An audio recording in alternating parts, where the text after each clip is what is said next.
नमस्कार दोस्तों, एक बार फिर से हाजिर हूँ मैं आप सभी के साथ में कुछ नई जानकारी लेकर के। दोस्तों, आज हम बात करने जा रहे हैं चमारों के बारे में। आइए जानते हैं। दोस्तों, चमारों को बचा पाना मुश्किल ही नहीं नामुमकिन है। अगर चमारों की हकीकत जानना हो तो वीडियो को एंड तक जरूर देखिएगा। तो आइए वीडियो को बिना वक्त गवाए शुरू करते हैं। दोस्तों, हजारों वर्ष पहले एशिया महाद्वीप में एक राजवंश रहा करता था जिसे हम इक्ष्वाकु राजवंश या सूर्यवंशी क्षत्रिय कहते थे। इस इक्ष्वाकु राजवंश से सब घबराते थे। इसी वंश में भगवान गौतम बुद्ध, अशोक सम्राट, चंद्रगुप्त मौर्य जैसे महान सम्राट पैदा हुए थे। लेकिन आजकल कुछ हिंदूवादी इस परिवार का हिंदूकरण करना चाहते हैं, जबकि सच्चाई यह है कि इक्ष्वाकु राजवंश चमारों का वंश है। चमारी सूर्यवंशी क्षत्रिय हैं और बुद्ध के वंशज हैं। आइए जाने इनकी महत्वपूर्ण बातें। दोस्तों, पहली बात, बौद्ध लोग जीव हिंसा से विरत रहते थे लेकिन मांस खाते थे, अर्थात वो किसी भी जीव को काटकर कुर्बानी देकर या बलि देकर मांस नहीं खाते थे, बल्कि भारतीय बुद्धिस्ट सिर्फ मरे हुए जानवर का मांस खाते थे जिसमें कि जीव होता ही नहीं था। इस प्रकार जीव हत्या नहीं करते थे और पूरे भारत में ऐसा करने वाली सिर्फ एक जाति थी, वो है चमार जाति। आप बड़े बुजुर्गों से पता कर सकते हैं। दूसरी बात, पूरे भारत में जनश्रुतियों और लोक कथाओं में चमार को ब्राह्मण बड़ा भाई बताता है।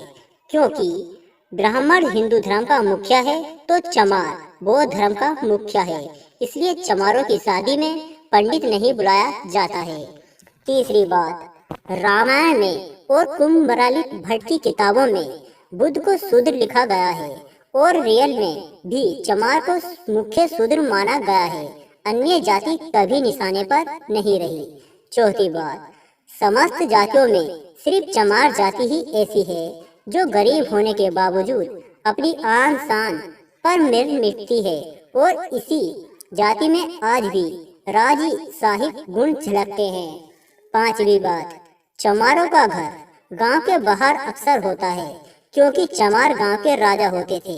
इनको ही गांव में भीड़ बाबा कहा जाता था। छठी बात, चमार जाति से बौद्ध धर्म छीनने के बाद उसे धर्मविहीन कर दिया गया था और अछूत इसलिए बना दिया गया था कि यह जाति फिर से कहीं बौद्ध धर्म में खड़ा कर पाए।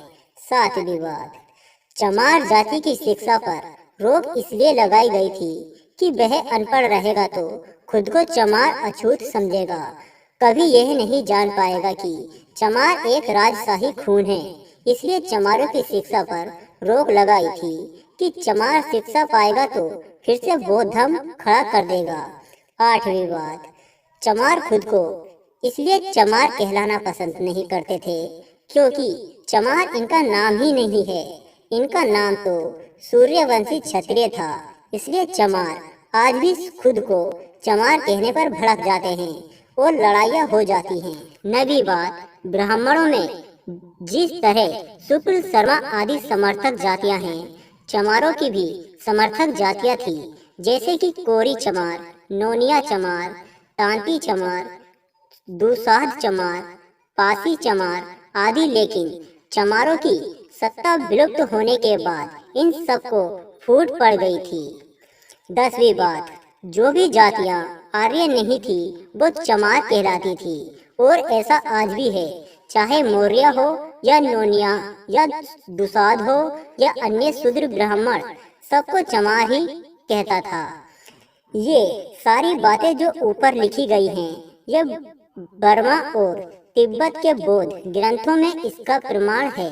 और अधिक जानकारी हेतु आप बाबा साहब की लिखी किताब शूद्र कौन थे उससे